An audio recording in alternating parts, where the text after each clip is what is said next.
from day one. I've done nothing but deal with the bullshit of the politics behind that curtain. Our guest today has been one of the most talked about, influential, and polarizing figures in the history of professional wrestling. Whether you know him from helping shape the WWF Attitude Era, his time in WCW, or his years as a key creative force in TNA wrestling, there's no denying that Vince Russo has left an undeniable mark on the business. As a writer, television personality, author, and podcaster, Vince has been at the center of some of wrestling's biggest moments, unforgettable storylines, and controversial creative decisions. Love his approach or disagree with it, his work has sparked passionate debate among fans, wrestlers, and industry insiders for more than 3 decades. Away from television, Vince has also built an impressive career as an author, giving readers an unfiltered look at both the wrestling business and his own personal journey. His autobiography, Forgiven, one man's journey from self-glorification to sanctification, chronicles his rise through professional wrestling while exploring his Christian faith and the life experiences that changed his perspective on success and purpose. He also penned Rope Opera, How WCW Killed Vince Russo, offering his candid, humorous, and often controversial perspective on one of the most debated periods in wrestling history. And now Vince is back with his newest book, Total Nonstop Agony, The Rise and Fall of TNA. It's a behind-the-scenes look at one of the most fascinating promotions in modern wrestling, sharing stories from his time in TNA, the creative process, the backstage politics, the triumphs, the frustrations, and the people who helped define the company. Whether you're a longtime TNA fan or simply love hearing how the wrestling business really works, it's a compelling read that offers Vince's unique perspective on a remarkable era.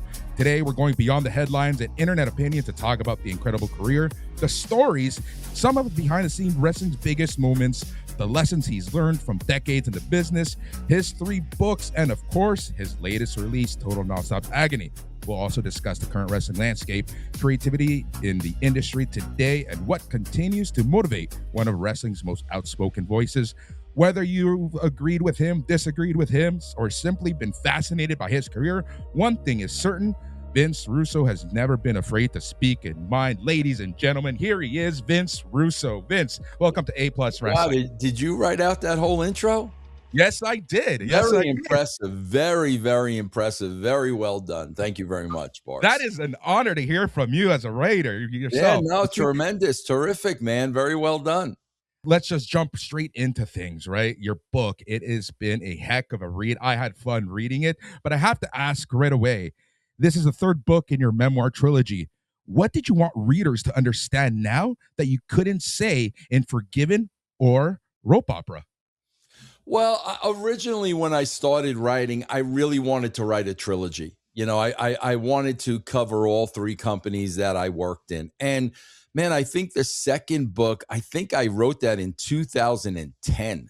So like 16 years has passed, and I really didn't think I was going to write another book, man. It's a lot of work, man. It really is a lot of work, but I really wanted to finish that final and last chapter with TNA. So I did it, but I was very surprised how easily that 3rd book poured out of me. There was a lot of stuff inside, man, that had been stored inside for so many years. And when I started writing, man, it was just great therapy because all this stuff just started coming out that I didn't even realize was in there anymore. Exactly. And one thing that you said, right, is that you love keeping busy. I'm the exact same way. So I can see why you wanted to write this 3rd book. And you said it right there. It felt like therapy. You know, can you say that, like, you breathed that sigh of relief when you finished penning the book?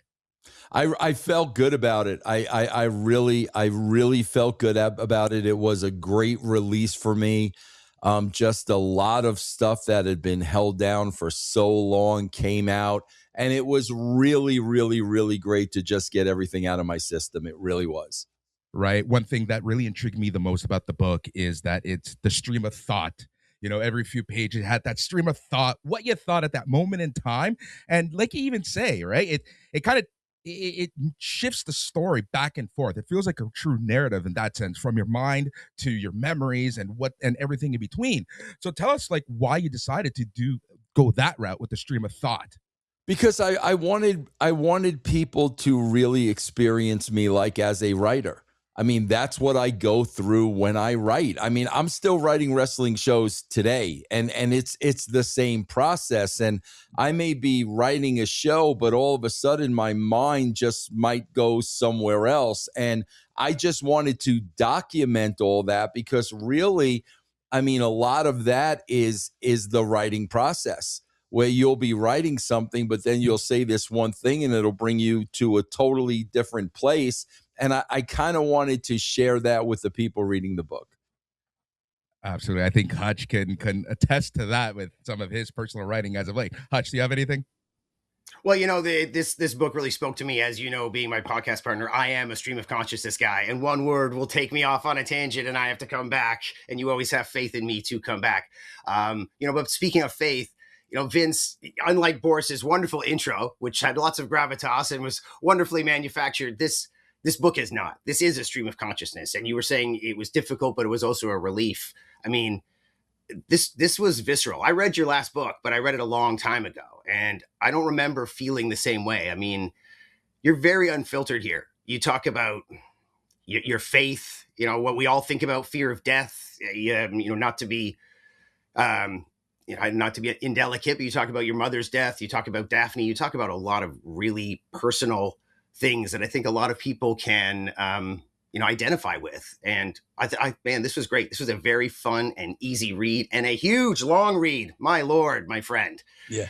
Good job. It was difficult because I actually did the audiobook, and, between the time where I finished writing the book and the audiobook, it was a couple of months. So like, I didn't really remember every single thing I wrote. Man, when I did the audiobook, and anybody that purchases the audiobook, I broke down several times. I mean, I really did, like, reading my words back. Yeah, man, you're right. Some of those things were really, really, really tough to talk about, especially Daphne. That was very, very, very tough to talk about. And even the last chapter of the book, Hulk Hogan. That was very, very, very tough to talk about. But yeah, man, it's all right there. I wasn't going to hold anything back. If this was going to be the last book, everything was going to be in there. I woke up this morning and I just read that chapter, and it was really interesting. And I love the fact that you were able to let people know what you thought Hulk Hogan meant to the industry. Yeah, because people believe what they see on television, and no matter how many times you tell them, it's a work, they still want to believe like stuff is true. And yeah, man, I had zero ill feelings towards Hulk Hogan. I never had any bad feelings towards him. The whole problem with Bash at the Beach, the whole issue was just the timing of it. Because before we got there, he agreed on the script. He agreed. We had to get his approval because he had creative control. Then Eric Bischoff tells me a couple of hours before the pay-per-view, Hulk's got a problem. And I'm like, what do you mean he's got a problem? He already agreed to everything. So the timing of it pissed me off. No question about it. But it never pissed me off that he had creative control or anything like that. That was on WCW. I mean, my God, if I can negotiate a contract where I'm going to get creative control, I'm going to get creative control. So I never held that against him. But I never, all the time I was working with Hulk, I never had any ill will towards Hulk, as a human being at all. And that's an interesting point, right? Like, I think a lot of times people are like, oh, Hulk had the creative control and this and that. And it's like, if I was in a position to do this, you would be stupid not to take it. Absolutely. And he had creative control at TNA. And I felt the same exact way, man. I did not blame him for that at all. That's like blaming somebody for making too much money because they negotiated their contract. My God, no, man. When you're negotiating a contract especially in wrestling, you get everything you can get. So Hulk's creative control was, I never looked at that as, having an issue with Hulk over that. That was a WCW thing, and that was a TNA thing. All right, we've talked about Hulk. Now let's flip the page and talk about Eric Bischoff. Do you see him in the same light? I hate using the word hate because I really am a Christian guy. He is the guy probably in my entire life before I even got into wrestling that I just despise more than anybody else I ever met in my life. I've just got a real problem with arrogant people, man. I just do. I got a problem with people who think they're better than everybody else. I'm no better than you. You're no better than me. We're all born equal. We have different lives and different paths because of, our upbringings and our parents and our friends. And there's so many things that make us who we are, but nobody is better than anybody else. And he was just an egotistical asshole from the very first day that I met him. And I pull no punches because this is what I say in the book. He chose to be that way to me. He chose to be that way. The very first moment I met him, he made up in his mind, I am going to be an absolute asshole to this guy. And for as long as I've known him, as long as I worked with him, that's exactly what he was to me. You even talk in the book how you've had opportunities leading into him and Hogan coming into TNA of kind of hashing things out. Can we work together? And it kind of feels like, I don't want to say betrayed you or lied to you, but how would you describe that? Because no, he definitely he pulled the lowest trick in the book on me. When he was kind of backed into a corner. And the only way he could get out of that corner was to tell Dixie conversations that him and I, personal conversations and private conversations that him and I had about her. And when I talk about her, I'm not talking about her personally. I'm talking about the way she ran the business. And when he was backed into a corner and he shared personal conversations him and I had, conversations where I was trying to smarten him up about the way Dixie runs the business. When he pulled that, he was dead to me, man. From that moment on, the guy was dead to me. That was the lowest of lows that I'd ever seen in my life. You do talk about that in the book. It's a big blow up. In fact, I recall that this led to you eventually leaving the company. Oh, absolutely. Prior to that happening, I wanted to get the hell out, before that even happened. But when that happened, I couldn't work another day with the dude. Well, I mean, if you read your book, you'll also find that this was one of the biggest turning points in your life. I mean, walk me through the day where you found your two $50 bills falling out of a gum pack. This led to that, correct? Yeah, man. Guys, I'm a regular human being just like you, and I could not stand working with him anymore. The way Dixie had set up the structure with me, Bruce Pritchard, it was ridiculous. It was such a horrible, horrible structure that wasn't working, was never going to work. I wanted to get the hell out of there, but just like any other guy, bro, I had nothing else lined up.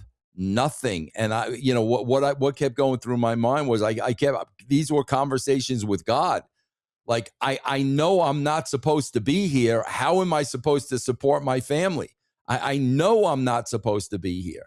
And then, when you read in the book, when money appeared out of nowhere, which was God's way of saying to me, you will be taken care of. I know what you need. You'll be taken care of. Do what you have to do.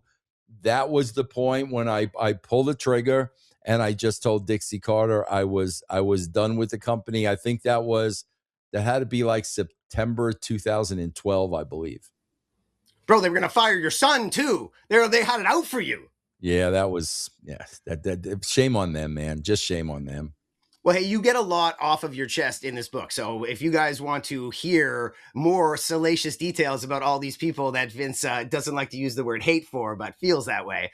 But, as far as, Bischoff, Cornette, Pritchard, Heyman, you have any Is there anything that these guys that you can say positive about working with them? I pulled this away from working with this guy. No, they're the epitome of the wrestling business. Those guys you just mentioned are the epitome of everything that's wrong with the wrestling business.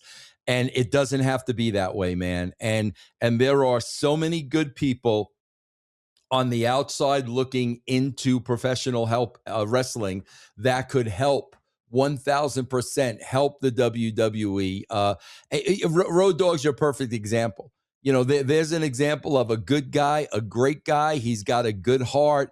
And even with Triple H being his good friend, he could not exist in that business. That's what we're talking about.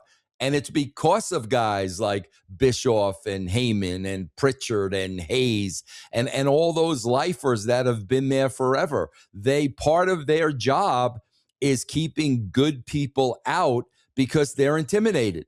And they're afraid that if we bring good people in and honest people in, we're going to be exposed. So what do they do for a living? They protect their spots.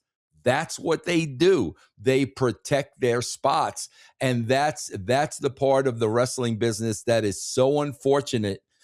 Guys, you look at the WWE and you look at how long they've been on a ratings slide. Okay, let's say viewer slide. How would those people still have jobs? Like if it were anything else, if it were the manager in baseball, you'd be fired. If it was the manager of Dairy Queen and your sales are going down month after month after month, you'd be fired. Nobody gets fired, bro. If somebody doesn't get fired, if SummerSlam tickets don't go up and nobody gets fired, then you know it's never going to change. Exactly. That is the art of protecting your spot. And how you protect your spot is you bury anybody that's a threat to you, you bury them. You absolutely bury them. Even if you have to make up shit about them, you bury them. I swear to God, I don't know if there's any worse business on this planet than professional wrestling where nobody is held accountable. Nobody is held accountable ever in the wrestling business. You were talking about how people from outside the wrestling business, you know, the people you used to expect, these are the people that can see things clearly. And one person who saw Hulk Hogan clearly for what he was when he arrived at TNA. Why don't you tell us a little bit about Bernie? Oh yeah, great. I love Bernie, man. Bernie was just an employee at Universal Studios, but she was really our babysitter. You know, she was really responsible for TNA on the soundstage. You know, that nothing got broken or nothing was crazy or nothing got disrupted. I had a great relationship. I love talking in my books about the people that were a big part of things, but you'd never hear of. Nobody's going to write about Bernie in their book but me. But you know, Bernie, I worked with Bernie hand in hand. We had a great relationship, and the minute the Hogan era walked in the door, I mean, she turned to me and said, I got a bad feeling about this, man. I don't feel good about this, because no longer was it a family type environment. It like that, it turned into the politics of professional wrestling. Like that, the minute those two walked in the door, everything changed about that company. Yeah, I found that was a really nice, refreshing part of the book. You know, and you bookend this, you end with Hogan, but you also start just like a good YouTuber or podcaster. You start hot with right into the big, bald son of a bitch. But if I recall, Rope Opera, you do touch on just a bit of TNA, if I recall you entering. This book is really about that moment when Hogan arrived. This book is that moment because a lot of TNA is discussed in the second book, but this is when they walked in the door. Yeah, when the agony, the total nonstop agony began. Because it was the beginning of the end. I mean, there's no question about it. It was the absolute beginning of the end. Well, when it did end, you found your $50 bills. You had your moment of faith. They fired your son, but you also began the Russo brand. You began a whole new. You know, I love that you're so honest about failures and the things that you've gone through and where you're at now. Tell us about Pretzels, man. Oh my God. Well, you know, guys, here's the thing. Like, I swear to God, I get so You know, bro, the wrestling marks and the IWC, you know, they got their narrative, and you know, part of the narrative is, oh, Russo also always talks about his successes and never his failures. Are you freaking kidding me, bro? Without your failures, you learn nothing. You learn zero. You have to fail to be successful. You have to fail to know where you made a mistake. It's all part of the journey, man. I have no problem talking about angles that were the shits or characters. I have no problem talking about any of that. You need to fail in order to grow. And yeah, man, I didn't know what I was going to do after I left. I didn't have a job lined up. I had nothing. So I opened a soft pretzel franchise in Colorado that I think probably lasted maybe about 6 months. Yeah, well, you know what? I love you. You know what? You talk about it with class, man. You know, it's self-depreciating, it's funny, it's humanizing. You basically like tell on yourself, and at the end you're like, oh well, onward and upward. Absolutely, you know, and man. Onward Absolutely. to the Russo's brand, which is doing really great. Yeah, 11 years now, man. Thank God for podcasting, because I always wanted to get into radio. That's what I wanted to get into. Podcasting is the next best thing, so God bless it. Sorry, Boris. You put over Taz, you know, helping you with that brand, but you also put over Tony Khan in the book. You know, oh yeah, man, bro, Tony Khan, man. Me and the coach, Jonathan Coachman, we had him on our show. Bro, if you don't like Tony Khan, something's wrong with you. Like seriously, man. He is such an entertaining character. Bro, I don't watch AEW. I stopped watching AEW 5 years ago. So I don't critique the AEW product. Bro, it's his company. He can do whatever he wants with his company. I stopped watching it because it wasn't the type of wrestling that I like. So I stopped watching. But it's his company. He could do whatever he wants to do. But as far as a very likable character, a very funny character, bro, I think Tony Khan's great for the wrestling business. Absolutely. He's done some wonders. He's raised the pay for a lot of people. He's overall improved things for the better. But let's talk about a little more about TNA. You know, you've talked about Dixie Carter. You have no ill feelings to Dixie Carter, and you make that very clear in this book. Is there, you know, what would you say in terms of Dixie Carter's biggest issue was leading TNA? Oh, her biggest issue was she couldn't make decisions. Yeah, lack of leadership was the issue. Lack of leadership, because it was a lack of confidence, man. And there was a reason for that, and I talk about it in the book, and I understand it. I totally understand and get it, but you can't have a leader of a company afraid to make decisions and not make decisions. And I knew sooner or later, I knew that was going to be her downfall, and eventually it was. Right, exactly. And you talk a lot about the strengths and the weaknesses of TNA, but because you were there, you were in the back, you knew the business inside and out of TNA. What was TNA's biggest strength that the fans, the IWC, the regular person don't appreciate? They don't appreciate, like, early on how hard everybody was working. I mean, we were really, honestly and truly an underdog. Honestly, and we never looked at it as competing with the WWE. We never looked at it that way. We just wanted people to watch us. We just wanted people to watch the show and enjoy the show. So there was really a camaraderie. It was really a family environment, and we were really the underdogs, man. And again, none of us were looking to beat WWE. That would have been ridiculous. We just wanted people to watch our show and enjoy it, man. Yeah. Which TNA storyline would you say you're the most proud of? I really enjoyed the Main Event Mafia, man. I thought that was a lot of fun with all those guys and the personalities in that group. I really enjoyed working on that storyline with those guys. You know, there's some stuff you talk about that didn't happen that could have been some of the best storylines. I mean, reading about the idea of putting the title on the Pope, and at that time, you know, and he really did know how to handle himself, and with the right support and people helping him, get through. I think he could have been something special. I think that was a missed opportunity there. There's a few other things that got kiboshed and pulled out from underneath you that could have been some really good stuff, man. Well, he was special with or without the title, man. He didn't need that title to be special, but he definitely deserved that title. And if it were up to me, there would have been no question he would have been the TNA World Champion. Yeah, I never really thought about it until reading your book, that how hot of a run TNA really was on until they came in and changed the ring. And I know a lot of workers don't like particularly working in the 6-sided rings, but it really was an identity. The X Division, Samoa Joe, I mean, they were really rocking and rolling, and they really kiboshed everything there, didn't they? No doubt about it. Yeah, the 6-sided ring actually was my idea, because Jeff kept, what can we do to be different? What can we do to be different? What can we do to not look like the WWE? And I'd seen the 6-sided ring in Mexico. And I'm like, man, that's different. I mean, if I'm flicking through the channels and I see a 6-sided wrestling ring, I'm interested in that. And, Jeff agreed to it. And that's where the 6-sided ring was born. And, over years, everybody got used to it. It was never an issue. But when those two guys came in, that was one of the things, man. And, slowly but surely, man, we just started losing our identity. Well, they claimed people wouldn't recognize it as wrestling. What's this? But what's this is the definition of interest. What's this? And this is at the time MMA was coming up. Yep.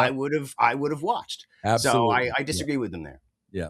Yeah. Did you have fun? Did the fun completely stop when they came in? Like, did you still have allies? Dead.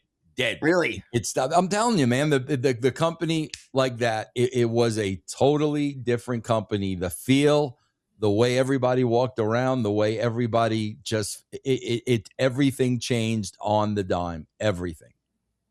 Are you having fun now with what you're doing? Yeah, bro, listen, when I'm my own boss, I'm having fun. Okay, when I'm calling my own shots and doing what I want to do, I'm having fun. It's the politics is what's no fun. And professional wrestling is a political cesspool, man. It's that freaking simple. And there's a lot of politicians, snake oil salesmen, liars, cheaters, you name them. And that's not fun. When I have the ability to do what I'm doing now and I don't have to deal with any of that stuff, I couldn't be any more happier. Yeah, well, reading this book is like you can tell you're talking to yourself. There's multiple personalities here. So you've got you've got your entire staff inside your own head. So I'm sure that you're great at being your own boss. Yeah, absolutely. Absolutely. Yeah. You often say wrestling's about telling stories. It's not just about the matches. And you make that very clear. Essentially, any media that you're on. Has the industry lost that balance? Oh, God, balance. It's nowhere close to a balance, man. Everybody's a wrestler, man. And wrestlers are a dime a dozen, man. And wrestlers are never, ever, ever going to get over. I don't care what you could do in that ring. I don't care how many flips and flops, and you will never get over if you're. And when I'm talking about getting over, guys, I'm talking about to the masses. To the masses. You will never get over to the masses by doing wrestling moves. Never in a million years. That's something that I always talk about on my shows, right? Like, I've always been a fan. But when I talk to other wrestling fans or the IWC, they always say, "Oh, this person's over. This person's over." I'm like, no. Does my brother, who maybe watches one show a year, know who this person is? Absolutely. That's the person you got to cater to. Absolutely. That's the casual fan, the millions and millions and millions that are no longer watching professional wrestling, and that's why they're not watching. Yeah, we're living in a TikTok society. People love the moves. The moves are over, not the people. Like, people love wrestling, but like you said, Vince, wrestlers are not ever going to get over. Characters are going to get over. And if you got them both, now you're a star. Absolutely. Yep, absolutely. I mean, I just watched a little bit. It was a short, funny enough. God, shorts constantly. We really are living in a TikTok society. But I saw a little short of Rock versus Hogan, the classic match. Right. And, dude, that's all character. I mean, they literally, it's like Michael Jackson standing for 5 minutes, and then he makes one move, and the whole crowd goes nuts. They had them in the palm of their hand. That's it, man. You can Teddy Hart moonsault 20 times in a match, and you're probably still going to end up in jail. You ain't going to get over.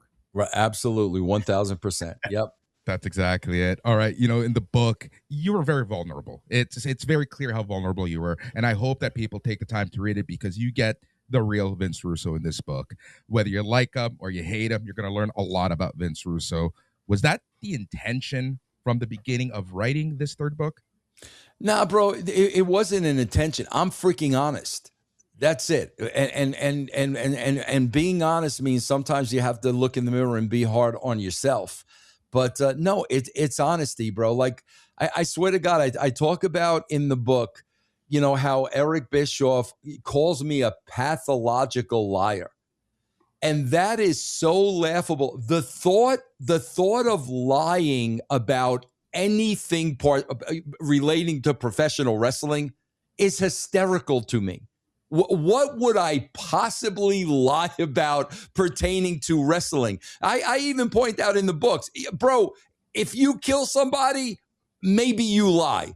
If you cheat on your wife, maybe you lie. Like there are reasons where you feel you may have to lie, but over wrestling bullshit, it's a joke, bro. There's nothing throughout my entire wrestling career that ever happened to me that I didn't tell the truth about. And that's basically what the book's about. I mean, it's that simple. It's truthful. That's exactly it. You hear a lot about yourself, I'm sure, whether it be stuff people send you or just stuff that you come across. Is there a myth that you kind of want to put to rest about yourself? No, bro, you can't, because they want to believe what they want to believe. So it doesn't matter. You know these, people have a narrative and they're going to want to believe certain things. People still believe that I'm responsible for Mae Young giving birth to a hand when I was working for WCW. I was responsible for Katie Vick when I was working for WCW. That's the stuff they still want to believe. So none of that is ever going to change. Oh, that's classic stuff. That's what people talk about. I mean, I hate to go back to the beginning of the book, but starting off hot with Big Bald Son of a Bitch, I can't remember whether or not because it was the first thing I read of your book. Do you feel that overshadows your career in some fashion? Do you see it as a positive or negative now that you're at this point in your life? That's, man, guys, like that's the thing. And I'm just being as honest as I can, bro. The most important thing to me is not the results. It's the work ethic. That's the most important thing. That's what I hope my kids got from me, bro. There's nobody in the history of the wrestling business in my spot. Nobody worked harder than I did. And I don't think anybody ever will. And work ethic is very, very important to me. So I don't look at results. I really don't. I don't look at results. I don't look at legacy. All I know is that every company I worked for, I did the best I absolutely could. They signed my paychecks, and I gave them all everything I possibly could give them. That's really all that matters to me at the end of the day.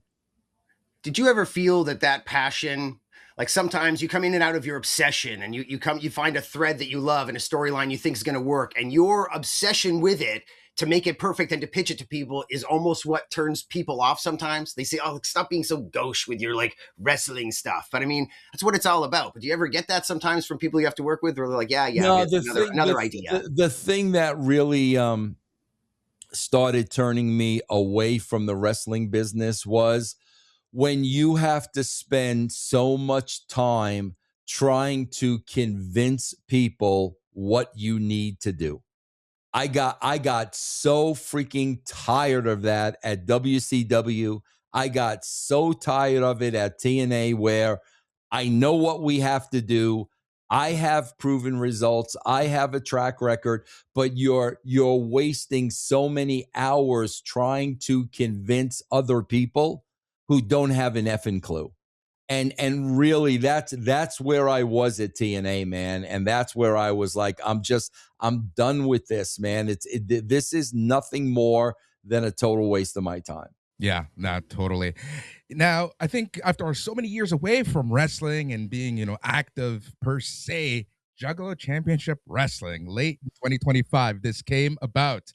Talk to us about this. Yeah, this was crazy, man. This was my good friend Sean Oliver trying to bring Vince Russo and Violent J together. And keep in mind, I had worked with Violent J at WCW, WWE, so I knew him over the years. Bro, I really didn't know about Juggalo Championship Wrestling. I really didn't know anything about it. But I knew Violent J. And bro, this is a sweetheart of a dude. I mean, you read about my book, all you hear is politics, politics, politics, politics. There is not a political bone in this dude's body. I mean, he is as down to earth as they come. And that's why that was the thing with me. I was never, ever, ever going to get involved in a situation again that was going to be political. Never, ever, ever. But I knew it was not going to be like that with Jay. I knew I was never, ever going to have to worry about that with Jay. So we just really started off as a trial basis. I actually went to the first show because it was in my backyard in Denver. So I was 20 minutes away. I'm like, I might as well go and check it out. Well, we're going on 10 months now, man. October is going to be a year that I've been with JCW. And man, I've learned so much from Violent J, and this guy's a genius. He's a great, great, great human being, and there isn't anybody else I'd rather be working with right now than him. That's the God honest truth. Did it reignite any fire within you for the pro wrestling business? Not really, man. I'll be honest with you. Bro, the pro wrestling business to me, it became a job the day I went to WCW. It really became a job. WWE, the Attitude Era, that was fun. It was fun. I really enjoyed it and loved what I was doing. By the time I walked into WCW, now it was a job. And to me, to this day, it really is still a job.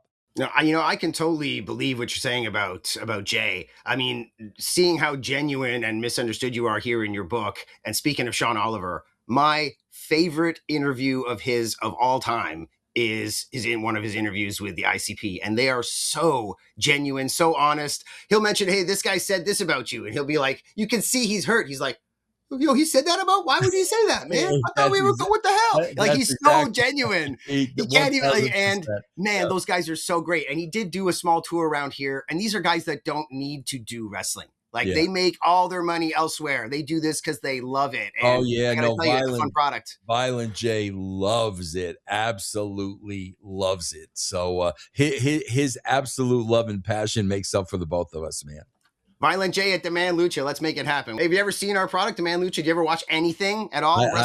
Bro, I swear to God, the only thing I watch are the YouTube clips of Raw and SmackDown so I could talk about them. That's really it. I don't watch anything, man.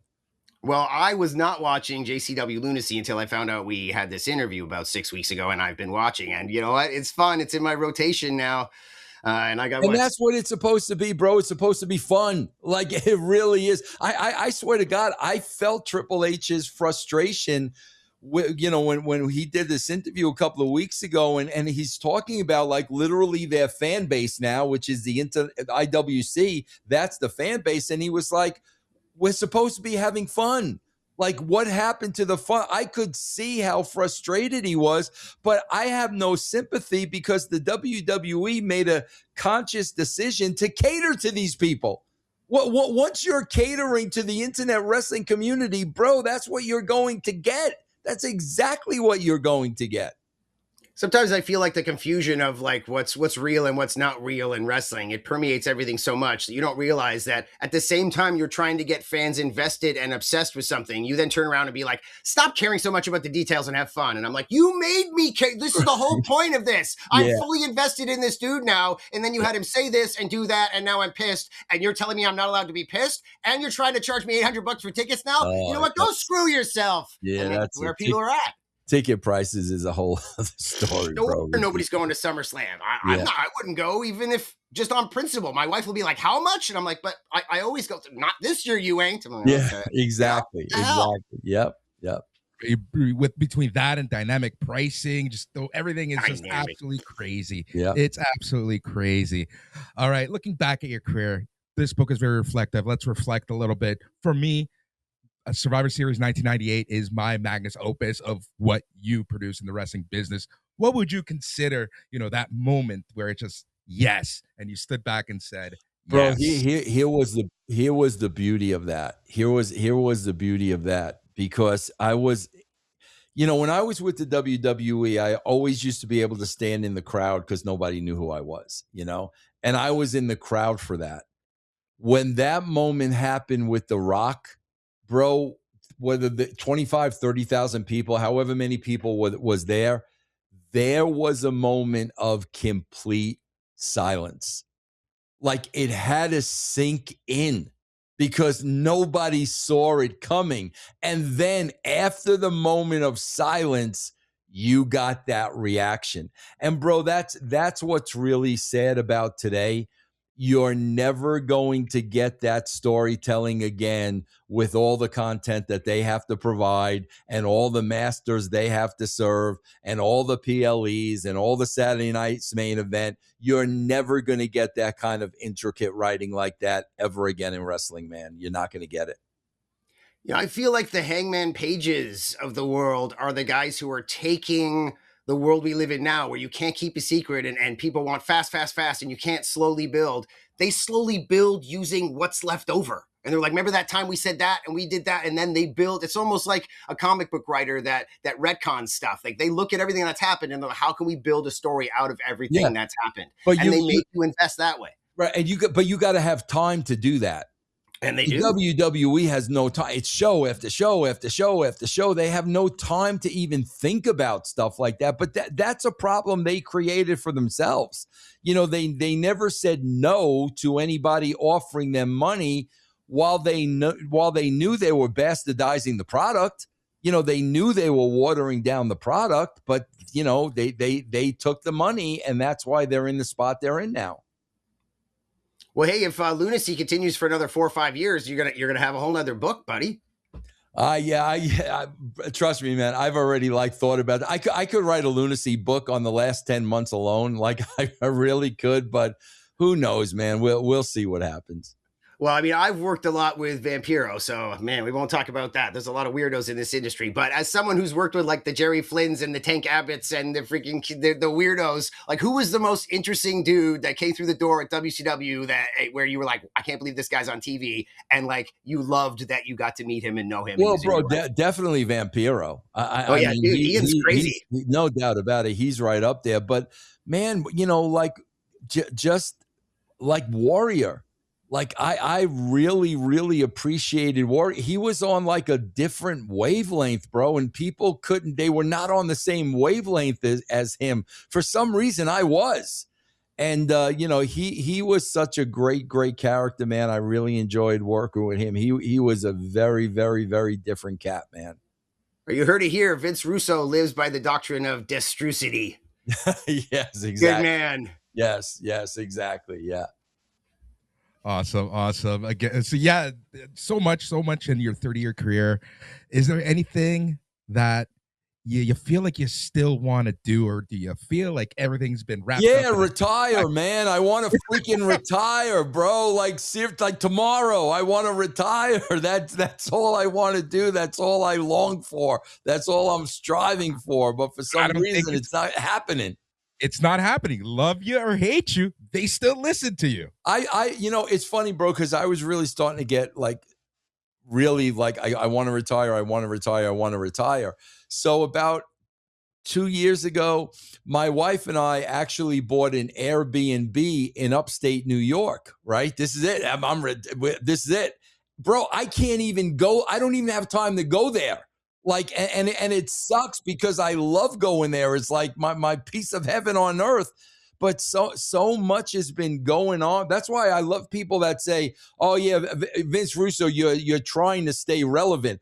No, I'm not, bro. Like, trust me, man. If everybody could forget who I was and I could go to my Airbnb in upstate New York, I'd be thrilled to death.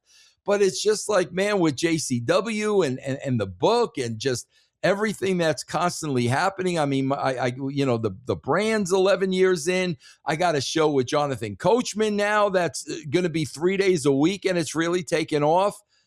man, at some point, man, I got to hang up the pen at some point, bro.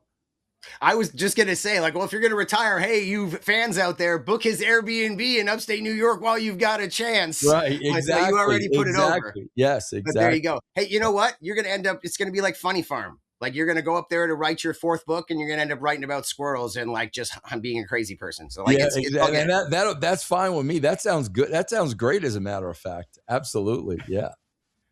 All right, as things are winding down, is there anything that you want to say to the fans of A+ Wrestling, of Slam Wrestling, and the IWC in general? Is there a message that you want to leave them as Vince Russo starts thinking about retiring and writing about squirrels? Yeah, here's my advice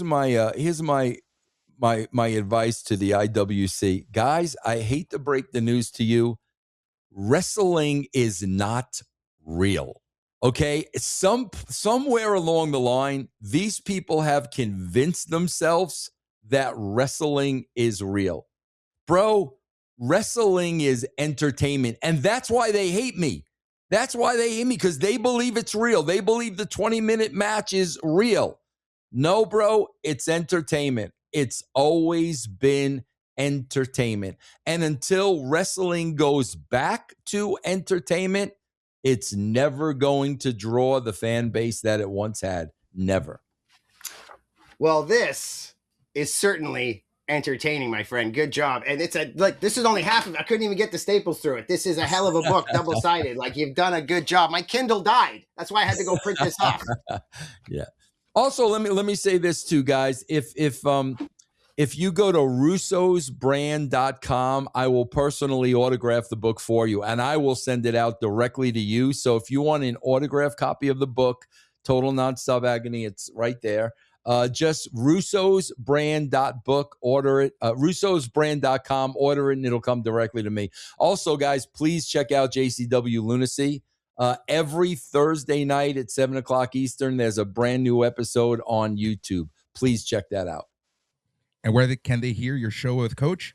It's on YouTube. Just go to the Coach and Bro Show. It's on YouTube. It's every Monday and Wednesday. Starting in September, it's going to be Monday, Wednesday, and Friday. Yeah, you're not retiring anytime soon. I know, man. It sucks, doesn't it? I love it.